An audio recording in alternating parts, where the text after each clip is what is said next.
இந்த நிமிஷம் எப்படி இருக்குது அப்படின்னா, யாராச்சும் என்னோடய கையை இறுக்கி பிடிச்சிட்டு, அந்த ஒரு வார்த்தை, "நீ எப்படி இருக்க?" அப்படின்னு கேட்டாங்கன்னு வைங்களேன், என்ன அறியாமலே நான் அழுதுருவேன். அந்த அளவுக்கு தாங்க இன்றைக்கி இருக்கோம்.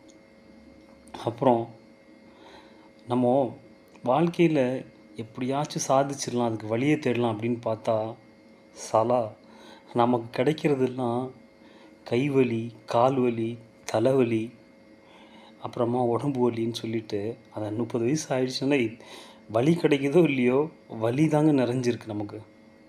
இன்னொரு விஷயம், நம்ம வந்து மயிலை பார்த்துருப்போம்ல, மயில் இறகு வந்து நமக்கு நம்ம மனுஷங்களுக்கு பார்க்குறதுக்கு அவ்வளோ அழகாக இருக்கும். வாவ்! அப்படின்னு நம்ம நினச்சி பேசிகிட்டு இருப்போம்.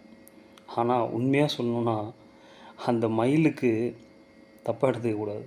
அந்த மயிலுக்கு அது ஜஸ்ட்டு ஒரு மயிறு தாங்க. அவ்வளோதாங்க, சிம்பிள். இதுதான் வாழ்க்கை. ஸோ சொல்கிறதுல உங்களுக்கும் ரிலேட் ஆகுது, பிடிச்சிருந்துச்சின்னா லைக் பண்ணுங்கள், ஷேர் பண்ணுங்கள்.